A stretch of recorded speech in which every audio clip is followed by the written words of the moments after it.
Hi hello welcome Divya kitchen ಮನೆ.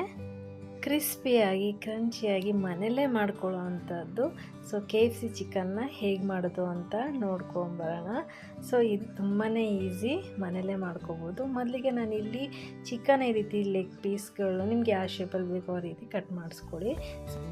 ಉಪ್ಪು ಮತ್ತು ಅರಿಶಿನ ಹಾಕಿ ವಾಶ್ ಮಾಡ್ಕೊಂಡಿದ್ದೀನಿ. ಇದಕ್ಕೆ 1 ಕಪ್ ಆಗೋಷ್ಟು ಮೈದಾ, ಅರ್ಧ ಕಪ್ಪು ಕಾರ್ನ್ಫ್ಲೋರ್, ಉಪ್ಪು, ಧನಿಯಾ ಪುಡಿ 2 ಟೇಬಲ್ ಸ್ಪೂನ್, ಗರಂ ಮಸಾಲೆ ಪುಡಿ 2 ಟೇಬಲ್ ಸ್ಪೂನು, 1 ಎಗ್ಗು ಮೊಟ್ಟೆನ ತೊಗೊಂಡಿನಿ, ಹಾಗೆ ಅಚ್ಕಾರದ ಪುಡಿ, ಶುಂಠಿ ಬೆಳ್ಳುಳ್ಳಿ ಪೇಸ್ಟು, ಹಾಗೆ ಚಿಕ್ಕ ಕಪ್ಪಷ್ಟು ಹಾಲನ್ನು ನಾನು ತೊಗೊಂಡಿದ್ದೀನಿ. ನಿಂಬೆಹಣ್ಣು, ಹಾಗೆ ಸೋಯಾ ಸಾಸು, ವೆನಿಗರು, ಕಸೂರಿ ಮೇಥಿನ ತೊಗೊಂಡಿದ್ದೀನಿ. ಮೊದಲಿಗೆ ಒಂದು ಬೌಲಿಗೆ ಒಂದು ಮೊಟ್ಟೆನ ಹಾಕ್ಕೊಂಡು ಉಪ್ಪನ್ನು ಹಾಕೊಳ್ತಾಯಿದ್ದೀನಿ. ರುಚಿಗೆ ತಕ್ಕಷ್ಟು ಉಪ್ಪು ಹಾಕ್ಕೊಂಡು ಧನಿಯಾ ಪುಡಿ, ಹಾಗೆ ಅಚ್ಕಾರದ ಪುಡಿ, ಮತ್ತು ನೀವು ಗರಂ ಮಸಾಲೆ ತೊಗೊಂಡಿರ್ತೀರ ಅದು ಖಾರದ ಪುಡಿ ಸ್ವಲ್ಪ ಹೆಚ್ಚಾಗಿ ಉಪ್ಪು ಖಾರನ ಬೆರೆಸ್ಕೊಳ್ಳಿ.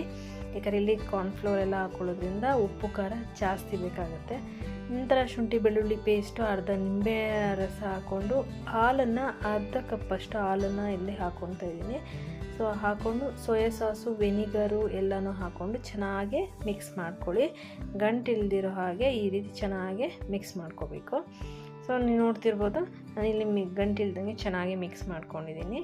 ಈಗ ಈ ಕನ್ಸಿಸ್ಟೆನ್ಸಿಯಲ್ಲಿದ್ದರೆ ಸಾಕಾಗುತ್ತೆ. ಈಗ ನಾವು ಒಂದೊಂದೇ ವಾಶ್ ಮಾಡಿರುವಂಥ ಚಿಕನ್ ಏನಿದೆ, ಸೊ ಎಲ್ಲನೂ ನಾನು ಇಲ್ಲಿ ಲೆಗ್ ಪೀಸ್ ಒಂದು 3 ತೊಗೊಂಡಿದ್ದೀನಿ, 3ರಿಂದ 4, ಹಾಗೆ ಸಣ್ಣ ಸಣ್ಣ ಪೀಸ್ಗಳು ಕೂಡ ಅದರಲ್ಲಿ ಮಿಕ್ಸ್ ಮಾಡ್ಕೊಳ್ತಾ ಇದ್ದೀನಿ. ಸೊ ಇದೆಲ್ಲನೂ ಹಾಕಿ ಚೆನ್ನಾಗಿ ಮಿಕ್ಸ್ ಮಾಡಿ ನಾವು ಪ್ಲೇಟ್ನ ಮುಚ್ಚಿ 1/2 ಅವರ್ ಟು 1 ಅವರ್ ನಾನು ಫ್ರಿಜ್ಜಲ್ಲಿ ಇಟ್ಟಿದ್ದೀನಿ. ನೀವು ಎಷ್ಟು ಅವರ್ ಇಟ್ಕೊಂಡ್ರೆ ಇನ್ನೂ ಚೆನ್ನಾಗೇ ಇರುತ್ತೆ. ನಾನಿಲ್ಲಿ 1 ಅವರ್ ಇಟ್ಟಿದ್ದೀನಿ. ಎಣ್ಣೆ ಕಾಯಕ್ಕಿಟ್ಟು ಹಾಗೆ ಇದಕ್ಕೆ ಮಾಡಲಿಕ್ಕೆ ನಾನು 1 ಕಪ್ ಏನು ತೊಗೊಂಡಿದ್ದೀನಲ್ಲ ಮೈದಾ 1 ಕಪ್ಪು, ಹಾಗೆ ಅರ್ಧ ಕಪ್ಪಷ್ಟು ಕಾರ್ನ್ಫ್ಲೋರ್ನ ಹಾಕ್ಕೊಂಡು ಚೆನ್ನಾಗಿ ಮಿಕ್ಸ್ ಮಾಡ್ಕೊಳ್ಳಿ. ಇದಕ್ಕೆ ಖಾರದ ಪುಡಿ ಬೇಕಾದ್ರೂ ಇದಕ್ಕೆ ಮಿಕ್ಸ್ ಮಾಡ್ಕೋಬೋದು ನೀವು, ಇನ್ನೂ ಸ್ವಲ್ಪ ಚೆನ್ನಾಗಿ ಖಾರ ಬೇಕು ಅನ್ನೋರು ಆದರೆ.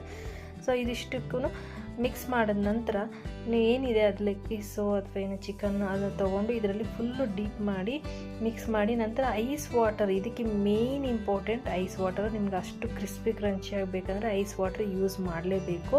ಸೊ ಐಸ್ ಕ್ಯೂಬ್ಸ್ ಅಥವಾ ಐಸ್ ವಾಟರ್ನ ತೊಗೊಂಡು ಒಂದು ಬೌಲಲ್ಲಿ ಇಟ್ಕೊಳ್ಳಿ. ಅದರಲ್ಲಿ ನೀವು ಈ ರೀತಿ ನೋಡಿ ಚಿಕನ್ನ ತೆಗೆದು ಈ ಮಿಕ್ಸ್ಚರ್ ಏನಿದೆ ಪೌಡರಲ್ಲಿ ಮಿಕ್ಸ್ ಮಾಡಿ ನಂತರ ಐಸ್ ಕ್ಯೂಬಲ್ಲಿ ಇಟ್ಟು ಡಿಪ್ ಮಾಡಿ ತಕ್ಷಣ ಒಂದು ಡಿಪ್ ಮಾಡಿ ತೆಗೆದು ಮತ್ತೆ ಅದನ್ನು ಇನ್ನೊಂದು ಸತಿ ಮೈದಾ ಕಾರ್ನ್ಫ್ಲೋರ್ಗೆ ಮತ್ತೆ ಅದನ್ನು ಹಾಕಿ ಹುರುಳಿಸಿ ಈ ರೀತಿ ಮಾಡಿಕೊಂಡು ನಂತರ ಎಣ್ಣೆಯಲ್ಲಿ ಬಿಡಬೇಕಾಗುತ್ತೆ. ಚೆನ್ನಾಗಿ ಕಾದಿರಬೇಕು ಎಣ್ಣೆ. ಆಗ ಇದನ್ನು ಪ್ರೋಸೆಸ್ ಏನಿದೆ ಮಾಡಿಕೊಂಡು ತಕ್ಷಣ ನೀವು ಎಣ್ಣೆಗೆ ಹಾಕಿ ಈ ರೀತಿ ಫ್ರೈ ಮಾಡ್ಕೊಳ್ಬೋದು. ಸೊ ಇದನ್ನು ಮೀಡಿಯಮ್ ಉರಿ ಸ್ಟಾರ್ಟಿಂಗಲ್ಲಿ ನೀವು ಜೋರು ಫ್ಲೇಮಲ್ಲಿ ಇಟ್ಕೊಂಡೇ ಮಾಡ್ಕೊಳ್ಳಿ. ನಂತರ ಮೀಡಿಯಮ್ ಉರಿಲಿ ಇಟ್ಕೊಂಡು ಚೆನ್ನಾಗಿ ಫ್ರೈ ಮಾಡ್ಕೊಳ್ಳಿ. ನೀವು ಒಂದೊಂದಾಗಿ ಈ ರೀತಿ ಮಾಡಿ ಉರುಳಿಸಿ ಐಸ್ ಕ್ಯೂಬಲ್ಲಿ ಹಾಕಿ ರಿಸ್ಕ್ ಆದರೆ ಈ ರೀತಿ ಒಂದೇ ಸತಿ ಚಿಕನ್ ಎಲ್ಲನೂ ಪೌಡ್ರಲ್ಲಿ ಏನು ಮಿಕ್ಸ್ಚರ್ ಇದೆ ಅದಕ್ಕೆಲ್ಲ ಮಿಕ್ಸ್ ಮಾಡಿ ನಂತರ ಒಂದೊಂದಾಗಿ ಐಸ್ ವಾಟರಲ್ಲಿ ಹಾಕಿ ಮತ್ತೆ ಅದರಲ್ಲಿ ಐಸ್ ವಾಟರಿಂದ ಎಲ್ಲ ತೆಗೆದು ಒಂದೊಂದೇ ಮತ್ತೆ ಅದಕ್ಕೆ ಏನಿದೆ ಕಾರ್ನ್ಫ್ಲವರು ಮೈದಾ ಜೊತೆ ಫುಲ್ ಮಿಕ್ಸ್ ಮಾಡಿಕೊಂಡು ಅದನ್ನು ಒಂದೊಂದಾಗಿ ಎಣ್ಣೆಯಲ್ಲಿ ಬಿಟ್ಟರೆ ಆಯಿತು. ಸೊ ಇದು 2 ಸತಿ ನೀವು ಇದನ್ನು ಡಿಪ್ ಮಾಡ್ಕೊಳ್ತೀರ. ಫಸ್ಟಿಗೆ ನೀವು ಪೌಡ್ರಲ್ಲಿ ಮಿಕ್ಸ್ ಮಾಡಿ ಐಸ್ ವಾಟರ್ಗೆ ಹಾಕಿ ನಂತರ ತೆಗೆದು ಮತ್ತೆ ಅದೇ ಮಿಕ್ಸ್ಚರಲ್ಲಿ ಫುಲ್ ಉರುಳಿಸಿ ಮತ್ತೆ ಅದನ್ನ ಎಣ್ಣೆಗೆ ಹಾಕುವಂಥದ್ದು.